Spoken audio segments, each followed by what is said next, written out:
इसी को मिटाने के लिए हम गुरु के पास आते हैं।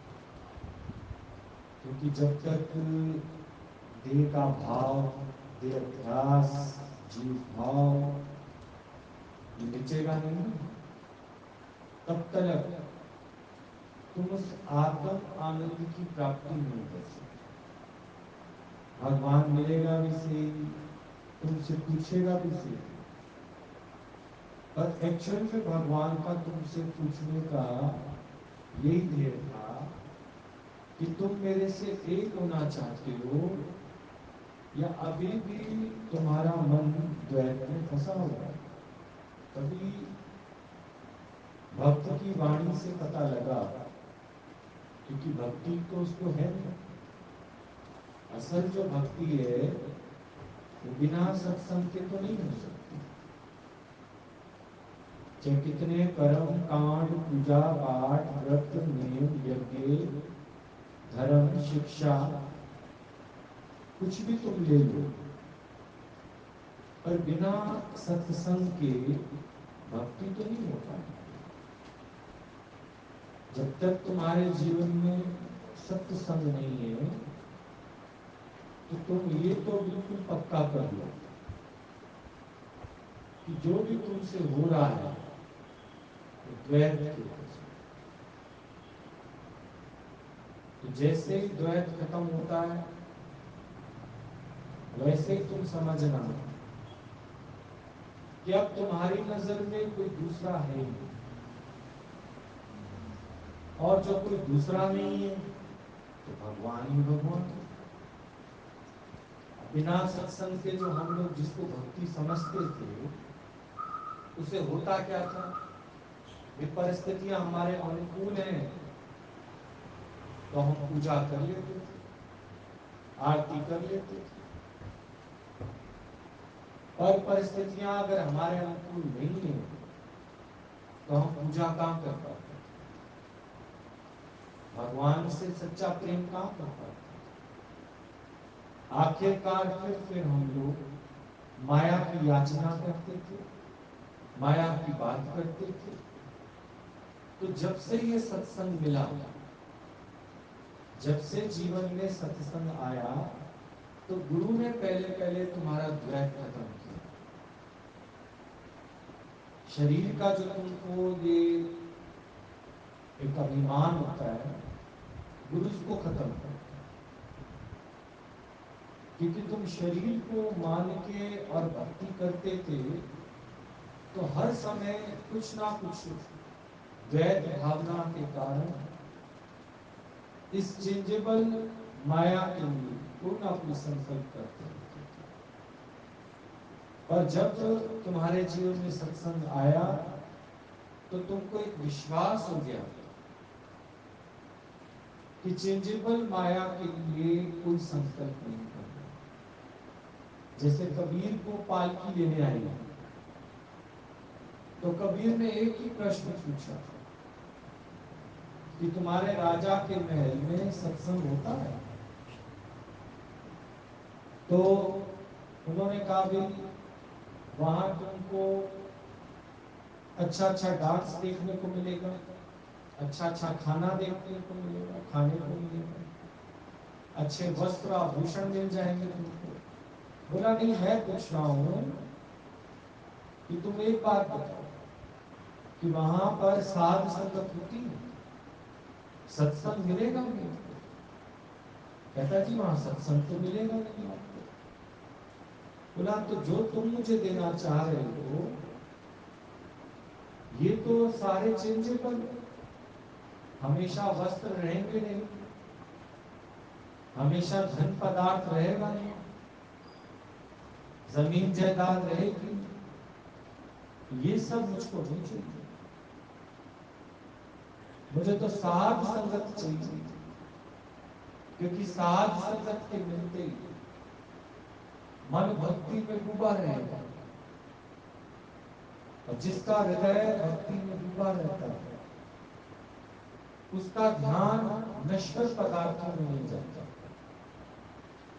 ना ही उसको नश्वर पदार्थों की कोई चाहत है। एक बात तो गुरु ने हमारे निश्चय में बिठाई थी कि सत्संग मिलने से तुम्हारे अंदर एक बात की निश्चय आ जाती है कि जब सत्संग नहीं मिला था, हम सबकी पूजा पाठ करने का, तीर्थ तप करने का ध्येय क्या था? वो बदलती हुई माया के संकल्प, धन अधिक हो जाए, जमीन जायदाद मिल जाए, मेरे बाल बच्चे सुखी स्वस्थ रहें।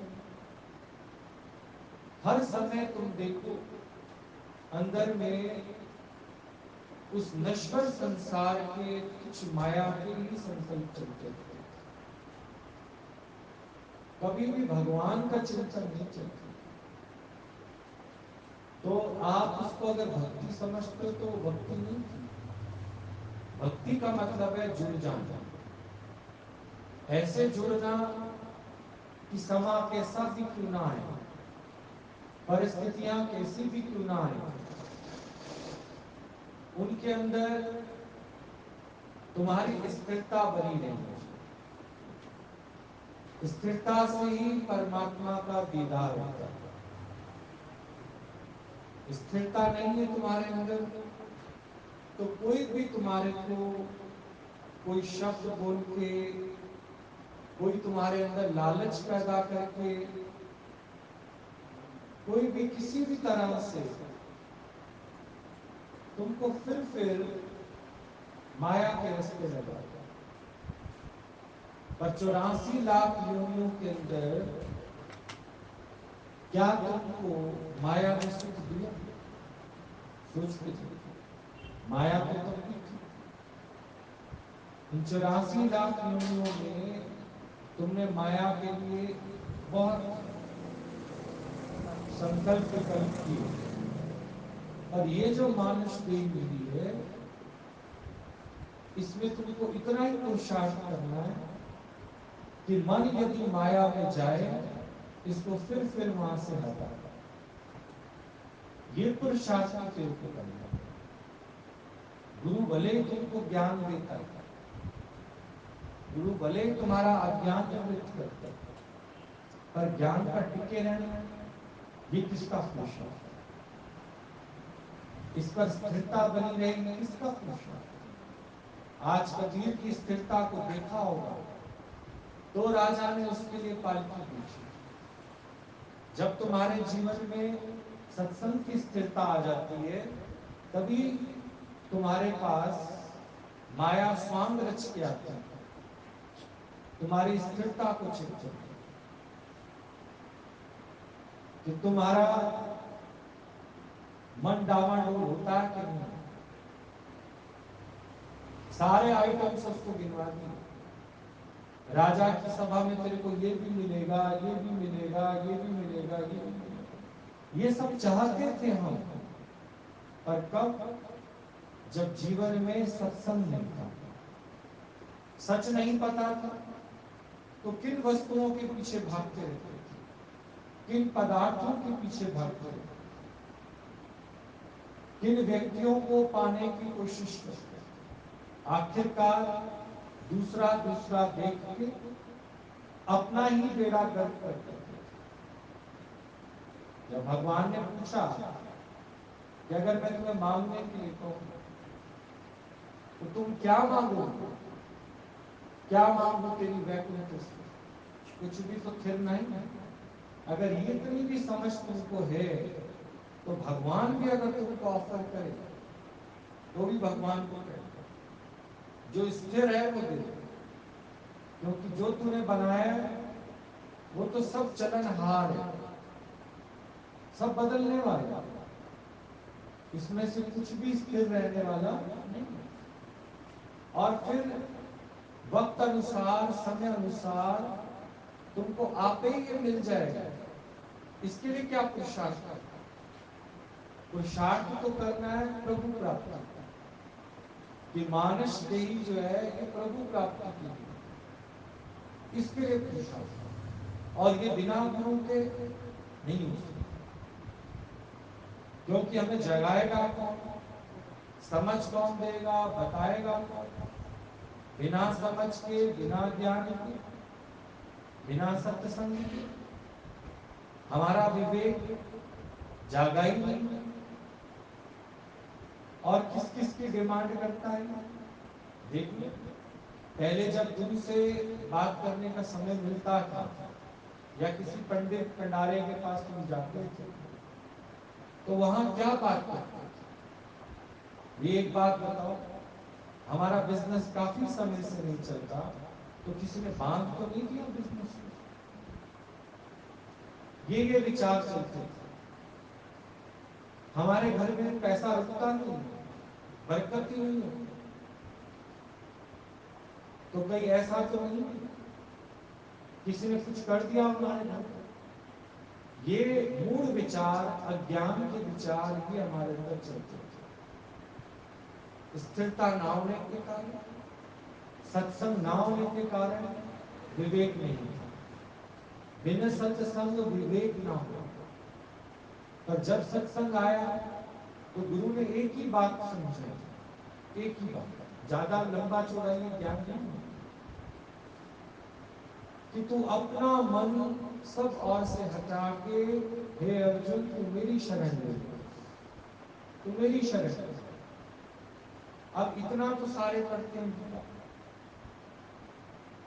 कि सर्व धर्मान सर्व कर्मान तज, सारे धर्म को, सारे कर्म को तज के तुम मम एकम शरणम, तुम एक मेरी शरण। क्यों ले लोगे तेरी शरण? बता तो, क्यों ले लोगे? हमारा जो अभिमान था शरीर का, देह का, वो पूछता तो है तेरी शरण क्यों ले? इसलिए कि तेरी देह को ताकत नहीं है। एक गिलास के यहां से यहां उठाने के रखने की तुमको ताकत नहीं है। ये सब मैं तेरे को देता हूं, मेरे ही इशारे से तू चलता है, इसलिए तू मेरी शरण ले। अर्जुन ने पूछा कि मैं आपकी शरण में क्यों आऊं? आप जो कहते हो सब और से मन हटा ले, ये जो सारे अगर मेरी लाइफ में से चले गए, सोचो अर्जुन को क्या लगता था? मेरा जो अस्तित्व है ये कुंती के कारण है, पांचों पांडवों के कारण, द्रौपदी के कारण, या हमारा हस्तिनापुर में जो एक छोटा गुड़गांव ग्रामीण बैंक में अकाउंट है, उसमें जो थोड़ा बड़ा पैसा पड़ा है, इसके कारण ये सोचो। ये अर्जुन को ऐसा लगता था। तो अर्जुन को क्या नहीं था? सत्संग। जब एक घड़ी का सत्संग कृष्ण का उसको मिला, इतना लंबा चौड़ा उसने नहीं बोला, उसने बोला ये सब कुछ जो है ये भगवान के हुक्म में चलता है। सबको कर्म की ताकत कौन देता है? भगवान। तू इतना ही जान के, तू जिस जिस का आधार लेके बैठा है, जिस जिस के छूटने का डर तेरे को है, जिस जिस के मिलने की तू पार्टी कर रहा है, जिस जिस के आने से तू खुशी कर रहा है, ये सब एक दिन तेरे को छोड़ के चले जाए। इनका आधार मत, जो इन आंखों से दिख रहा है ये माया में होने के कारण ये सब चेंजेबल, सब चेंजेबल, न रहा है किसी का, न रहेगा। तो हे अर्जुन तू सिर्फ मेरी शरण में आ जा। और अब भी तुम देखो, रटे हुए लोग भी सब ये कहते हैं तू भगवान को याद कर। जब कोई तुम्हारे पे दुख के पहाड़ टूटते हैं, कोई समझ तुमको नहीं आती, चाहे मन फिर है चाहे स्थिर, लोग एक दूसरे को किसका वास्ता देते, यही तो कहते हैं तुम एक भगवान की शरण लो, तुम एक भगवान की शरण लो, तू भगवान को याद कर। इसलिए तो कहते हैं कि सबको कर्म की ताकत कौन देता है? भगवान। 5 तत्वों के रूप में वो तुम्हारे पास विद्यमान है। वो 5 तत्व रोज तुम्हें सत्संग में बताएगा। इन 5 तत्वों की जो ताकत है, ये जब सम्मिलित हो जाती है एक साथ, तो देह के अंदर जब आती है तो देह के अंदर वो कार्य करना शुरू करती है। आंख अपना काम करती है, नाक अपना, मुख अपना, कान अपना, सब इंद्रियां अपने अपने धर्म में बरत रही हैं, विचार करते हैं। पर उस पर हम भगवान का ज्ञान ना होने के कारण सब कुछ हम अपनी मैं से जोड़ लेते। मैंने देखा, मैंने खाया, मैंने सुना, मैंने बोला, मुझे करना है, तभी बोला। आप देखो कोर्ट कचहरी के अंदर भी सांसारिक तौर से गवाह की बहुत कीमत होती है, विटनेस। और विटनेस कौन होते हैं? जिन्होंने आंखों देखा हादसा होता है, जो गवाही के लिए आ भी जाता है। तो दुनियावी कानून भी जो है एविडेंस को मानता है, गवाह को मानता है, सबूतों को मानता है, उसके बिहाफ पर ही जज निर्णय करता है। तो तू तो इतना बड़ा साक्षी है अपने देह के कर्मों का, तेरे से बड़ा साक्षी कौन?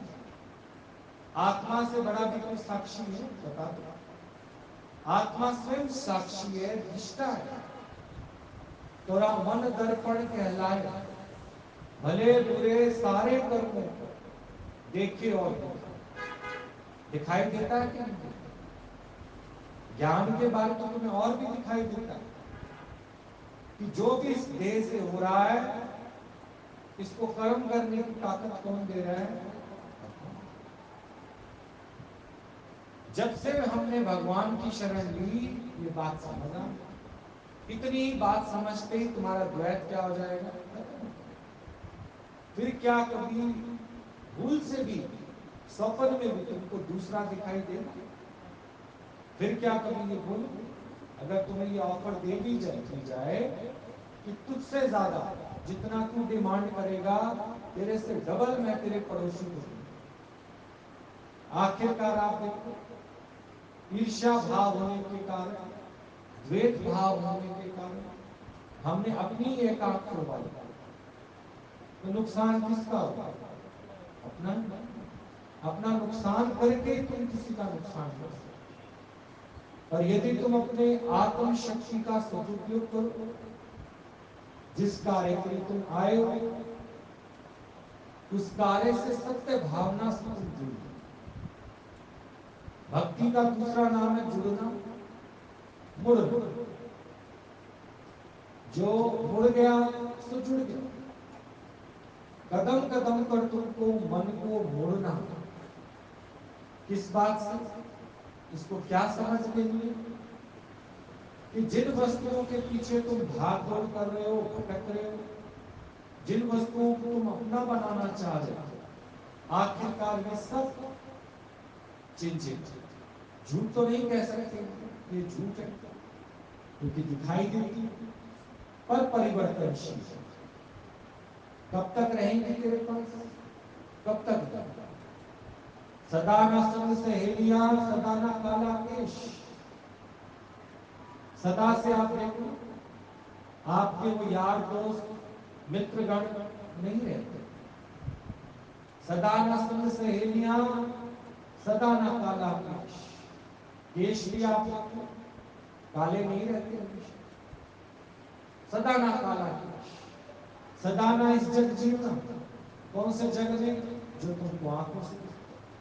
ये तब तक ही दिखता है जब तक तुम्हारी आंखें खुली। आंखें मूंदते रात को देख लो, जब तुम सो जाते हो गहरी नींद में, तो सब कहां चला जाता है? कोई भी बात तुम्हारे अंदर नहीं चलती, एकदम तुम्हारे मगज को ताकत मिलती। और जब तुम गहरी नींद के बाद सो के उठते हो, तुम्हारी पूरी बॉडी रिलैक्स हो जाती है, क्योंकि जितनी ये चेष्टाएं करता है सब छूट जाता है। आंख लगते ही, नींद आते ही कीमती से कीमती वस्तु तुमसे छूट जाती है, चाबी का गुच्छा तुमसे छूट जाता है, जितना भी तुम जिसको वैल्यू देते हो सब मटेरियल तुमसे छूट जाता है, कोई विचार तुमको नहीं चलता, और एकदम तुम चार्ज हो जाते हो, तुम्हारा तार परमात्मा से जुड़ जाता है, निर्विचार हो जाते हो, निर्विचार समाधि होते हो। तभी बोला कबीर ने, अगर तेरे यहां सत्संग नहीं होता तो मैं नहीं आ सकता। क्योंकि जो तुम वस्तुएं मुझे ऑफर कर रहे हो, जो पदार्थ तुम मेरे को ऑफर कर रहे हो, ये तो क्षणभंगुर है। ये तो अपनी आदत मुझे डालकर अपने में आसक्त कर देंगे, फिर सारा दिन मेरे को विषय चिंतन चलेगा। आया हूं प्रभु पाने के लिए, पर अगर राजा की सुविधाओं, जो राजा मुझे सुविधाएं दे रहे, राजा क्या, तुम्हें घर घर में देख ले, अगर तुम्हें किसी से भी कोई सुख मिल रहा है तो परिवर्तनशील। कब तक देंगे तुमको सुख? कब तक? तुम किसी को कब तक सुख दोगे? है तो परिवर्तनशील। पर अगर उनको तुमसे सुखों की आदत पड़ गई या तुम्हें उनके सुखों की आदत पड़ गई तो बदलाव तो होगा ही, होगा क्या? इसलिए बोला एक घड़ी का सत्संग, वो साध संगत मुझे मिलती रहे। तो जैसे राजा जनक रजाई में बैठते थे, उसको कभी भी कर्म का अभिमान नहीं, देह का अभिमान नहीं, और फिर अपना हंसते खेलते अपनी राजाई भी कर रहा है और बैठा भी कहाँ है? सत्संग मिस नहीं करता। जहां उसने सत्संग मिस किया, वो संसार की शानो शौकत, इस मिथ्या जगत में उसका विषय चिंतन चलना शुरू हो जाए। फिर उसी को ही पाने की वो कोशिश करे। पाने क्या है, पाएगा क्या? अनमोल तेरा जीवन यूं ही गवा रहा है, किस और तेरी मंजिल किस और जा रहा है। कितनी विचित्र बात है। और गुरु कैसे सरलता से इस बात में हमको सुना के बताता। भले ही लगता होगा कि पहले कम था जो आत्मा आत्मा, तो आजकल अष्टावक्र गीता और उठा ली, आत्मा से नीचे तो भैया जी कोई बात ही नहीं करते। ये आत्मा रोज भी सुनोगे, उसके लिए एक जीवन काफी है। तो ये सोचो कि इतनी इतनी उम्र में तुम आके बैठ गए हो, तो तुम आत्मा के निश्चय में आ जाओगे। हो सकता ना भी हो, पर कम से कम कर्म में आसक्ति तो नहीं होगी, देह का अभिमान तो नहीं होगा, कर्म का अभिमान तो नहीं होगा। आगे चलकर तुम कम से कम तुम्हारा विवेक तो जागृत है। अगर इसी जन्म में तुमको आत्मा का निश्चय हो जाता है तो समझो बड़ा सस्ता सौदा कर लिया। इसलिए गुरु रोज आत्मा सुनाता है, क्योंकि मैल इतनी चढ़ी हुई है, 84 लाख योनियों की उसको मैल चढ़ी हुई। रोज कहीं जाके आत्मा आत्मा सुनोगे, तब जाके निश्चय होगा कि मैं आत्मा। कितने साल तुमको लोगों ने देह अभिमान कराया, कितने साल तुमको कर्म का अभिमान रहा। एक दो दिन, अगर 10 दिन 20 दिन, साल 2 साल तुमने आत्मा सुन भी ली, फिर भूल तो जाते हो कि नहीं भूल जाते? फिर भूल जाते हो।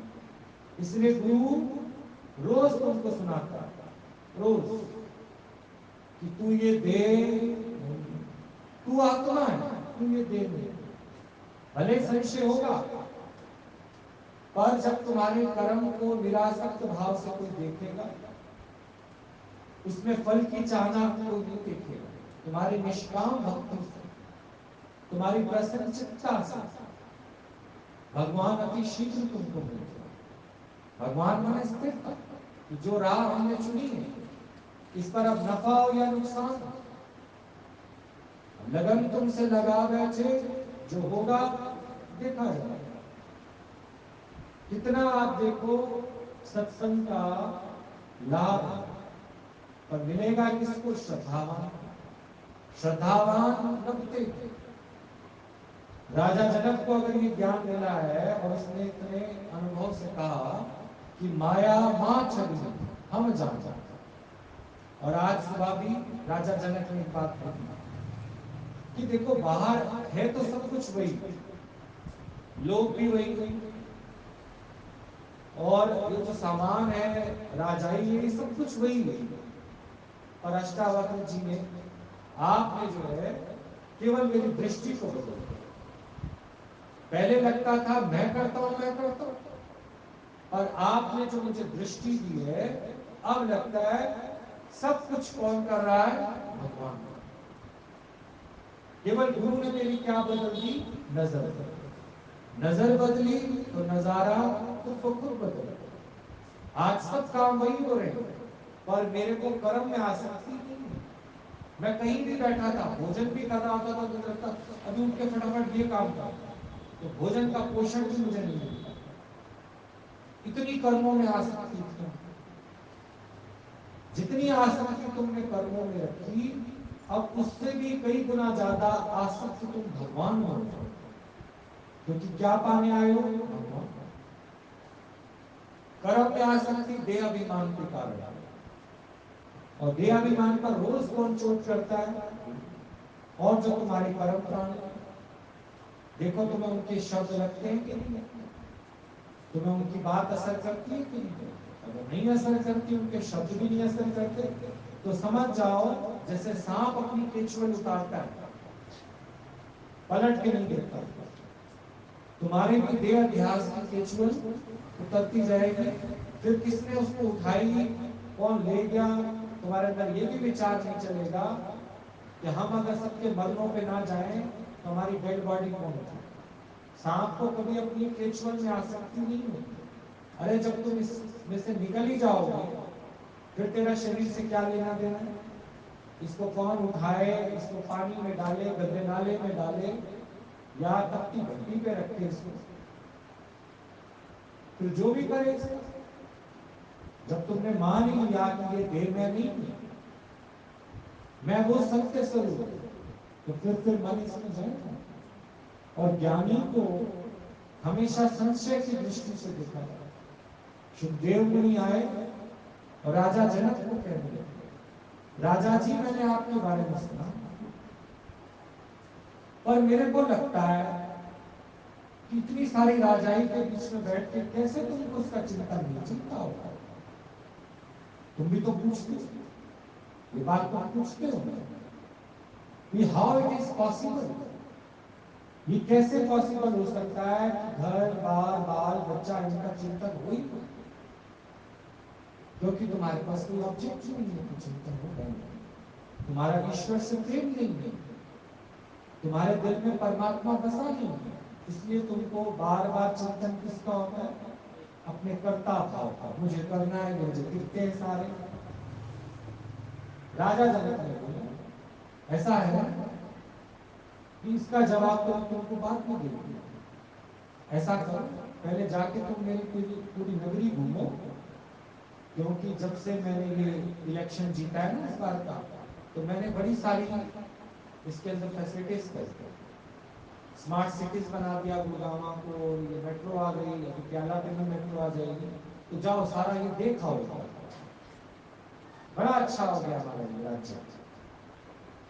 कहने लगा अच्छा देखा, पर एक बात है, तेल का कटोरा पकड़ा दिया उसके हाथ में, बोला कि तेल की एक बूंद भी नीचे नहीं गिरनी, और पीछे खड़ा कर दिया जल्लाद, जहां तेरे से तेल की बूंद गिरी, जल्लाद तेरा सिर जो है कलम कर। कहता है जी ठीक है, पर जवाब तो मुझे दे दोगे ना आज आप? हाँ हाँ जाओ पहले मेरा सारा राज्य घूम के आओ, मैं फिर तुमको जवाब। तेल का कटोरा ले लिया, उसको ये तो पता था एक धार इसकी गिरी और तो रुकता ही नहीं हो, तो तेल सारा ही मिल जाएगा। उसका ध्यान कटोरे में, घुमा घुमा घुमा घुमा घुमा घुमा, दिखने में आ रहा है कि वो घूम रहा है, पर क्या कहीं पर आजाद फूड प्राइस पे से उसको आइसक्रीम अच्छी लगी तो खाई नहीं उसने, लवली गोलगप्पे वाले के गोलगप्पे नहीं खाए उसने। दिखने में आ रहा है कि वो घूम रहा है, पर क्या कहीं जाके वो फंसा, अटका। तुम तो एक मार्केट घूम के आते हो, तो आते ही पहले किसकी बातें करते हो? पूरा का पूरा एक नंबर बाजार तुम्हारे अंदर मिल जाता है नहीं? और ज्ञान आप पूछें क्या अच्छा लगा, छुपते रहोगे दूसरे से, कहीं हमारा से ना पूछिए। ज्ञान नहीं गया अंदर, क्योंकि पहले से तुम्हारे अंदर संसार बसा नहीं। सोच के देखो, अब जब वापस आया 3-4 घंटे बाद, राजा जनक बड़े मजेदार थे, ज्ञानी बहुत मजेदार होते। पूछा, देखा बबुआ का लेजर वैली पार्क देखा, भोजपुरी अवधि वाला मंदिर देखा? कहने लगा, था क्या रास्ते में? बोला, उसी रूट से तो तू निकल के आया, और तो चौक हार्डवेयर चौक पे हम नया गोल चक्कर बना रहे हैं, देखा? बोला, फिर क्या देखा? लवली गोलगप्पे वाले के गोलगप्पे भी नहीं खाए? लोग दिल्ली से लोग खाने आते हैं, तूने वो भी नहीं खाए? फिर तूने किया क्या? बोला, घुमा तो मैं सारा, पर आपने इतना एक टास्क दे रखा था, ये गिरेगा। तो बोला, आप समझ में आए ना, जिसका ध्यान अपनी आत्मा में, जिसका ध्यान ही परमात्मा में, वो सब कर्म करता हुआ भी किसी भी कर्म में आसक्त नहीं होता, अटकता नहीं। ज्ञानी दिखने में आएगा, पोशाक भी अच्छी पहनता है, खाता भी अच्छा है, सोता भी अच्छे से है, पर किसी में उसका मन फंसता नहीं होता, किसी से मोह रखता है, किसी भी पदार्थ की इच्छा करता है, याचना करता है, बोलने चालने में बोल जरूर देता है, लेकिन उनके पीछे भटकता नहीं, उनमें आसक्त नहीं होता, और बार बार उनकी रिपीटिशन नहीं करता। ये फर्क है। तो भक्ति का मतलब होता है सत्संग। अगर आपके जीवन में सत्संग नहीं है, तो जो भी आप भक्ति के साधन अपना रहे हो, यम नियम प्राणायाम जो भी करेगा, ये सब व्यर्थ है। उस तरह से जैसे बिना दूध देने वाली गाय आपने घर में रखी हुई है और एक जबरदस्ती का बंधन पाल रहा है, जबरदस्ती का बंधन, सबको गाय है, गाय है, दूध कितना देती है? दूध तो नहीं देती, दूध तो नहीं देती, तो सोच के देखो, ऐसा जगत तुमने पाल रखा है जो तुम्हें सुख दे ही नहीं सकता, उस जगत के खातिर तुमने जगदीश को भुला दिया। सारा सुख किससे मिलता है? सारा आनंद किससे मिलता है? पर तुमने कौन सी गाय पाल रखी है? दूध देती नहीं और ना कभी देगी, सीधा सीधा उसने मना कर दिया कि गाय तो हूं मैं मना नहीं करती गाय को, पर दूध नहीं दूंगी, दूध नहीं दूंगी। डॉक्टर ने भी क्लियर कर दिया दूध नहीं दे सकती, पर तुम्हारी जिद है, तुम उसके लिए बड़े आयोजन अनुष्ठान करा रहे हो, पूजाएं करा रहे हो, कहीं तो बेचारी दूध दे दे। उसने खुद ही नहीं कह दिया, जगत ने खुद ही डिक्लेयर कर रखा है, क्या? मैं जड़ हूं, बिना भगवान की ताकत के तो मैं भी नहीं छोड़ता। छोटे से तुमको पता है कि उसकी मर्जी के बिना एक पत्ता भी, उसकी मर्जी के बिना दूध में कैसे दे देती है? तुमने उस चीज के पीछे कितना उस पर कार्य कर रहे हो? नहीं, जगत अब मेरा बन जाएगा, अब मेरा बन जाएगा, अब मेरा बन जाएगा, शायद अब मेरे से प्यार करे, शायद अब मेरे को अपना बना ले।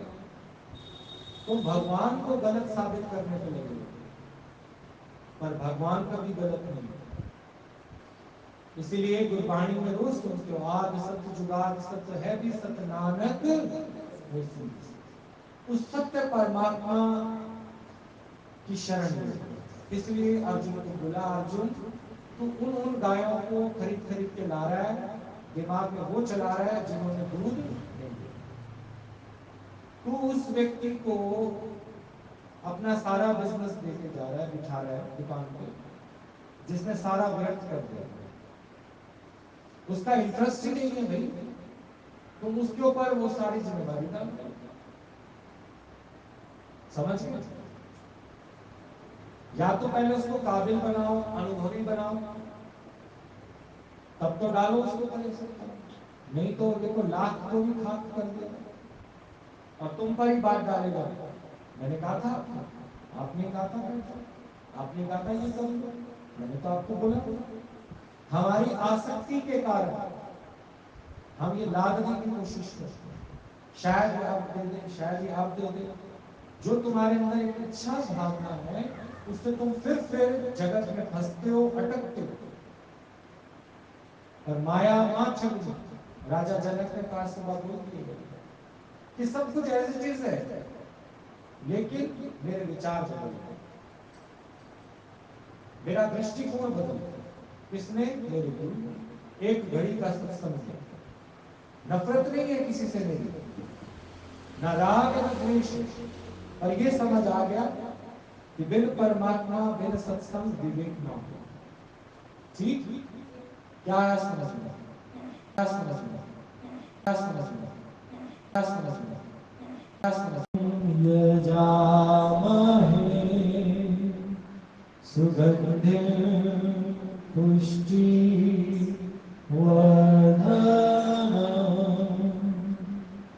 उर्वरारुक्मे बन्धनान् मृत्योर्मुक्षी मामृतात्। ॐ त्र्यम्बकं यजामहे सुगन्धिं पुष्टिवर्धनम्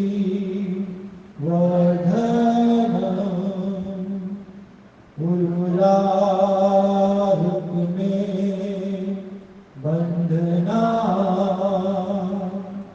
मृत्योर्मुक्षी मामृतात्। ॐ त्र्यम्बकं यजामहे सुगन्धिं पुष्टिवर्धनम्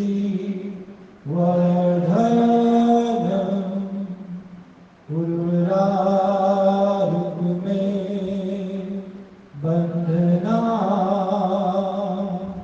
मृत्योर्मुक्षी मामृतात्।